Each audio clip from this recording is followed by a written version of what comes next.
I want to ask your father about a mugging incident." "Mugging? My father?" "Yes.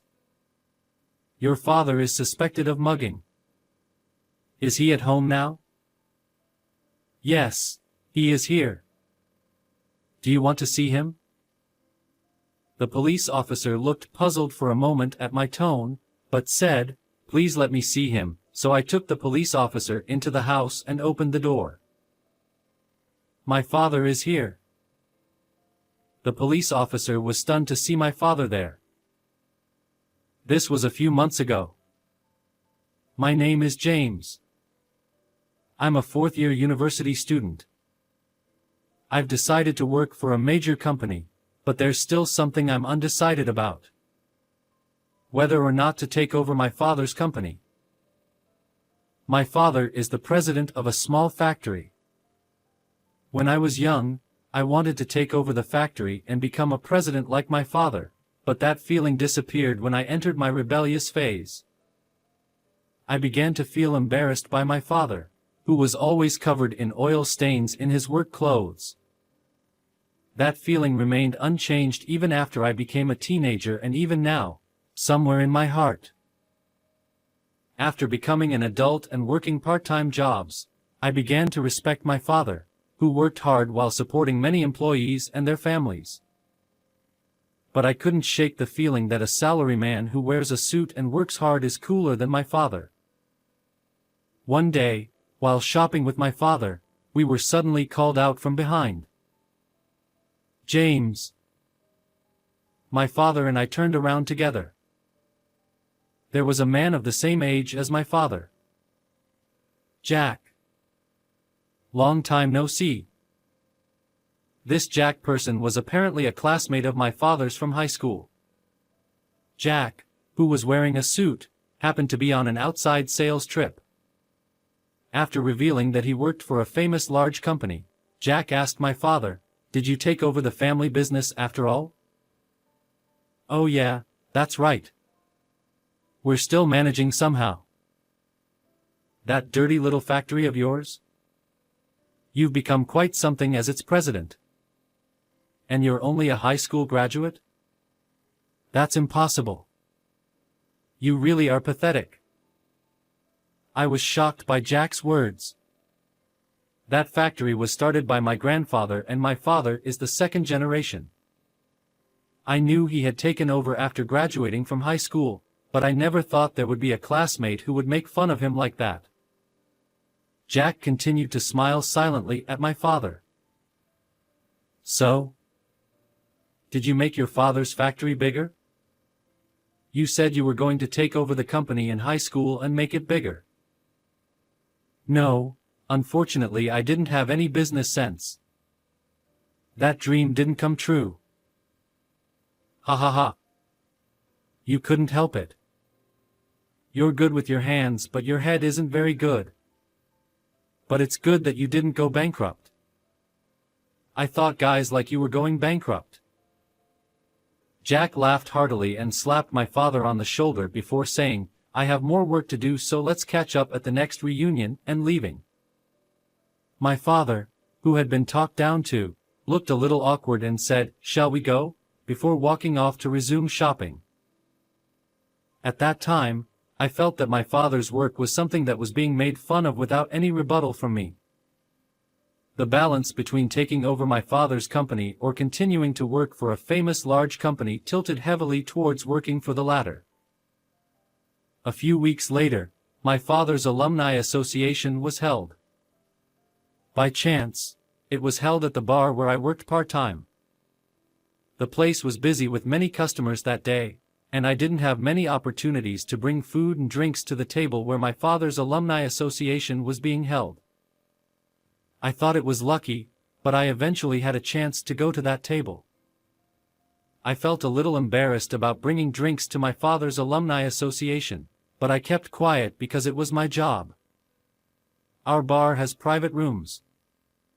When I showed up at the table where my father's alumni association, which was being held in one of the large rooms rented out for the occasion, was taking place, my father, who happened to be near the entrance and exit, said with a smile, "Oh, James." Are you his son? My father was asked by the woman next to him, then he introduced me as his son. I politely greeted them and arranged the drinks I put on the table. My eyes are just like my father's, and I'm just as serious as he is. My father's drunken classmates teased me, and I laughed awkwardly. Jack, who was sitting at a table a little away from us, noticed us and said, "We met recently too." James. Right? Are you planning to take over your father's small factory? When I answered honestly, "No, I'm still thinking about it," to Jack's question with an alcoholic breath that made me feel disgusted, he shouted loudly, "Stop it. Your father's company is nothing special. James should work for a company like me instead of taking over such a company." Like me. He then began to brag about his career history, but something seemed off. He said he was in sales when we met before, but now he says he's become the head of accounting. I felt something was wrong but kept quiet because it could be troublesome if I pointed it out. However, my father's mouth became lighter because he was drunk. "Has your department changed since we last met?" "It hasn't been that long since we last met, a few weeks ago." "Was it an urgent transfer? Did sales not suit you?" Jack's mouth, which had been talking so much, stopped when he heard my father's words. Jack looked flustered and nodded his head saying, "Yes. That's right. Sales wasn't for me. As soon as I transferred, I became the head of accounting." "That's strange. Didn't that company get absorbed by a foreign company and have its accounting department based overseas?" As my father pointed out, the company Jack boasted about had been absorbed by a foreign company. Many people had noticed this but didn't point it out until my father did so. There was a burst of laughter at my father's remark. "Hey Jack. What's going on? Are you really the head of accounting even though you were absorbed by another company?" "Shut up. Can't you see I'm at this party?" Jack, who had been laughed at, trembled with regret and said, "I'll go home," before leaving with heavy footsteps. The people around him told my father that he hadn't done anything wrong, so Jack must have always been like that. Seeing my father being praised for what he said rather than being laughed at made me happy. Even though he was drunk, my father looked cool when he said what everyone else found hard to say. Half a year has passed since then. I still spend days wondering whether or not to take over my father's company. My confusion has only deepened day by day and honestly don't know what to do. One day while relaxing at home, the intercom rang. Since my mother wasn't there, I went to the entrance. "Yes. Hello. You're James?" The visitor said so in uniformed clothes. I replied with a stiff voice, "Yes," surprised and wondering if I had done something wrong or not when the police officer said, "Regarding the purse snatching incident, there's something I want to ask your father." "Purse snatching? My father?" "Yes. Your father is suspected of purse snatching. Is your father at home now?" "Yes, he's here, but do you want to see him?"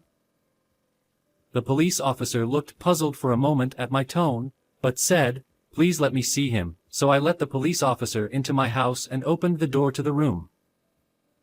My father is here. There was a Buddhist altar and a photograph of my father. I told the police officer that my father had passed away in a traffic accident, which made him freeze in shock. "I'm sorry for your loss," said the police officer.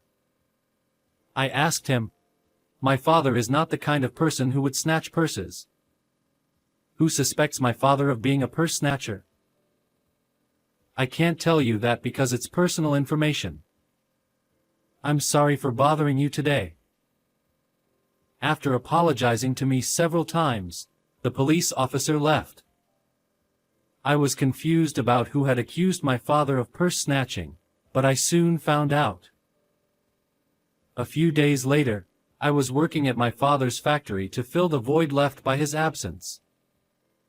My mother is now taking over for my father, but she is already in her 50s and can only help with his work a little bit.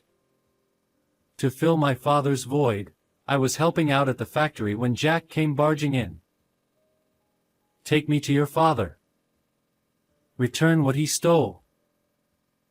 The factory was making quite a bit of noise from its large machines, but Jack shouted with a voice that could not be drowned out by such noise. I was surprised by Jack's voice, but I wasn't the only one. As other employees stopped working and were surprised, I spoke to Jack. My father isn't here." "Then at home?" "Call him out right away. I'm having trouble because your father snatched something from me." I heard a voice from one of the employees saying, "Purse snatching? Is it our president?" But Jack crossed his arms and refused to budge. He kept shouting, "Give me your father." In response, I asked him, "My father is not the kind of person who would snatch purses. Are you sure you're not mistaken?" "No, it was definitely your father. He must have been jealous of me working for a big company and snatched my bag. Fortunately, I didn't have my wallet or anything with me at that time, but it's unforgivable that he snatched something in the first place. The police are useless, so I came here myself to talk to him." "When did this happen exactly?" "That was, about 2 weeks ago." When Jack answered decisively after hesitating for a moment, the employees began to stir. I guess they were confused by the commotion. When I asked Jack again if it was really 2 weeks ago, he got angry with me for being persistent. He started shouting loudly. "What's going on? You keep asking me over and over again. I said it was 2 weeks ago.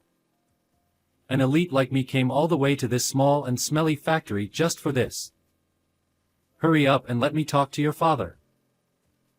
I felt my chest getting hot as Jack made a fuss. It wasn't just that he made disparaging remarks about my father's workplace or his colleagues' work. What bothered me most was that he was trying to pin the blame for purse snatching on my father. My father passed away in a traffic accident 1 month ago and cannot be here. When I told him clearly, Jack looked like he had swallowed a pigeonhole and said, "Huh?" I continued, "How could my father snatch purses when he passed away 1 month ago? Maybe there wasn't even any purse snatching at all." I knew that Jack was lying because I found out at our recent class reunion that he had always been a liar since his school days. Furthermore, it turned out that Jack had been jealous of my father since their school days because the girl he liked had liked my father instead. He had always harbored unnecessary rivalry against my father because of such petty jealousy. I couldn't forgive Jack for trying to pin an unfounded accusation on my deceased father just because of such petty jealousy. So then he snatched purses just before he died? As Jack continued to insist on his claim, someone else started shouting from another direction. "Our president wouldn't do something like that. Our president is someone who dresses seriously and walks around like an honest person." Sure. The reason why we are always short-handed is that the president teaches technology and encourages independence.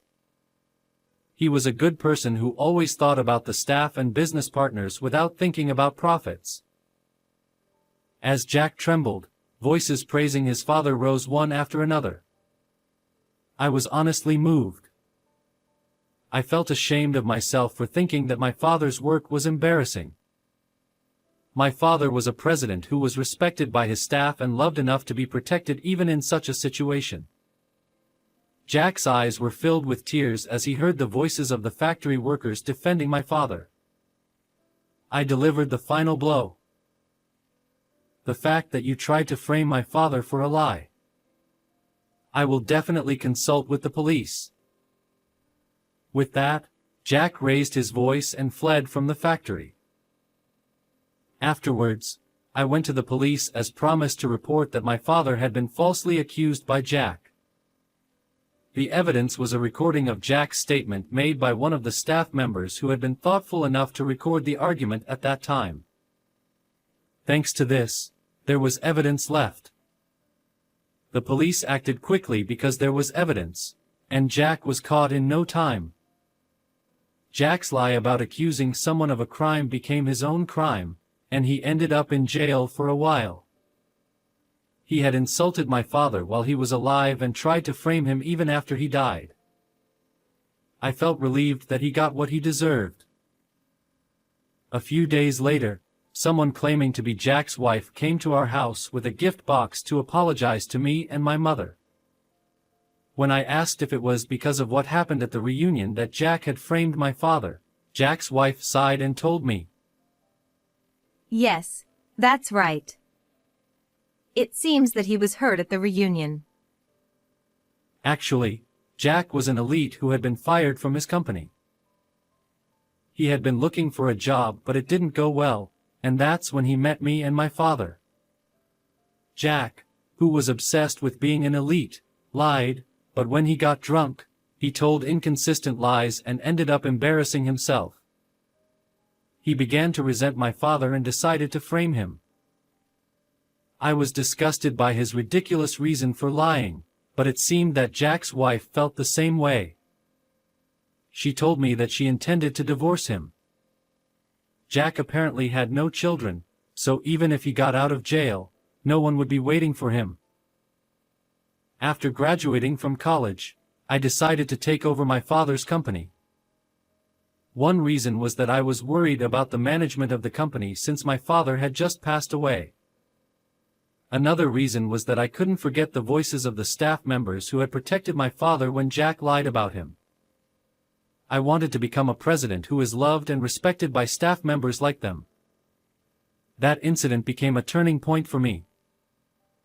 Since I belonged to the Faculty of Business Administration, I could manage the part of management that my father wasn't good at, but I had to learn from staff members about technology. The staff members taught me many things saying, if it's for his son, and they also told me many stories about my father. Every time they did so, I realized how great my father was. Dad, you were really cool. I'm ashamed that I didn't realize it while you were alive. I'm really sorry. I spoke to his portrait. After work, I'm covered in oil stains. It's embarrassing now that I used to think this is uncool. This dirt is proof of how hard my father worked. I'll do my best to become a president like you. And I'll definitely make your dream come true. I spoke to his portrait again and felt like my father smiled. I'm going to work hard from now on to become a president like him. I want to fulfill my father's dream of expanding the town factory that has been passed down since my grandfather's generation.